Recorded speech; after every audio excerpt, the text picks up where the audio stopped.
A long time no see, back again with me, who will present the material of the project-based learning model.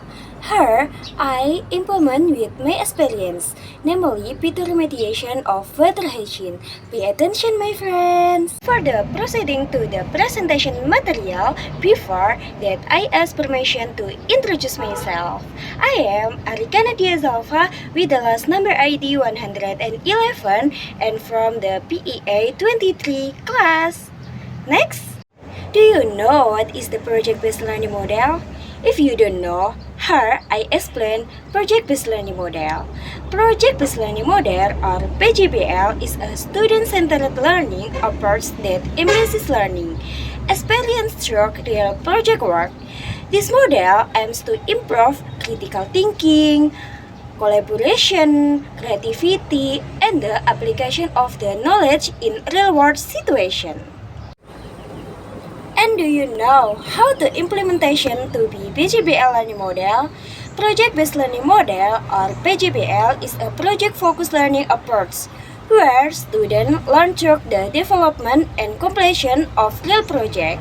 Here is an example of implementing PGBL. Next!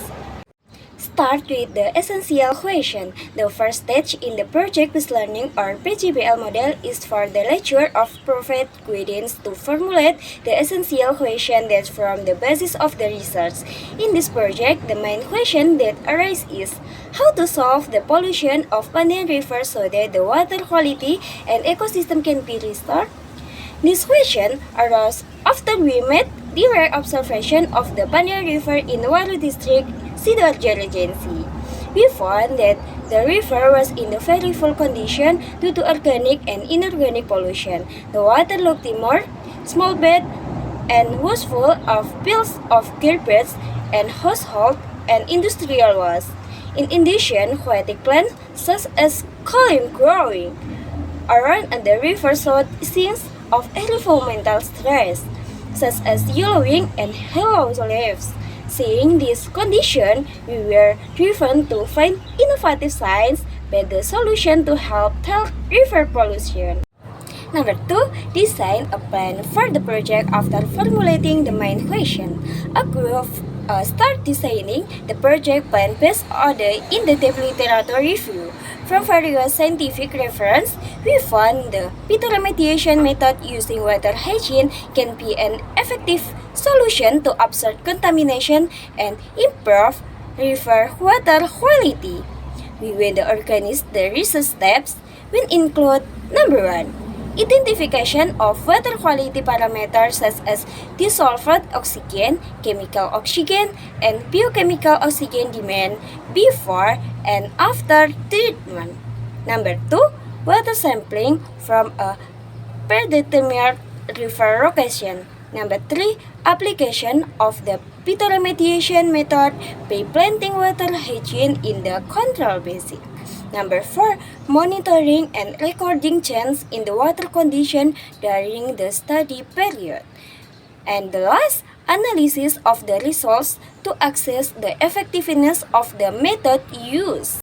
Number 3, create a schedule. In order for the research to run smoothly, we develop a project implementation schedule. Some of the changes that we plan in this schedule include Week 1, initial observation and interview with the surrounding community to understand the impact of solution.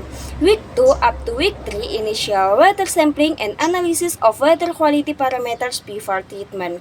Week 4 up to Week 6, application of the P2 remediation method with the water hygiene as well as periodic monitoring of water quality change.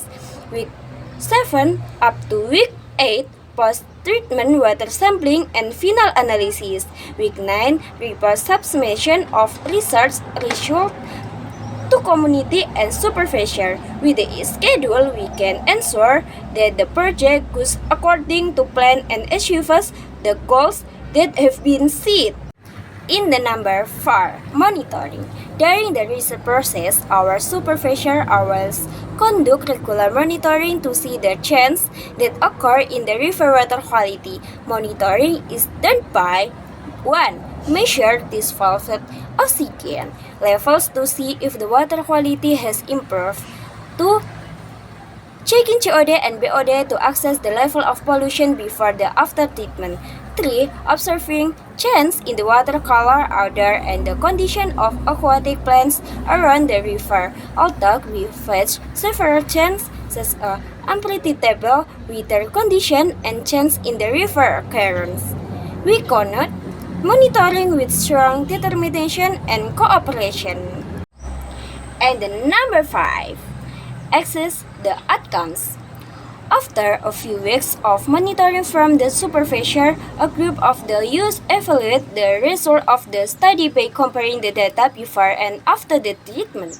The result we obtained showed that 1. After clarity improved after the use of water hygiene has a better remediation agents.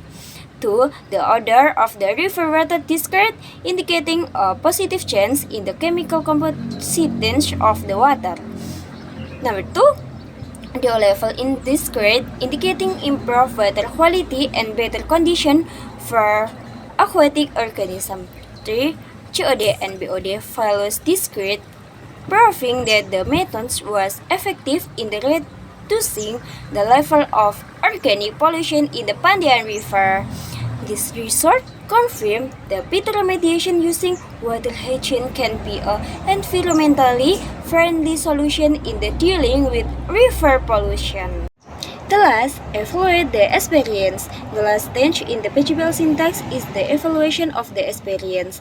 This project demonstrates that water pollution is a serious problem that requires real action, as well as the importance of preserving the environment through a research approach.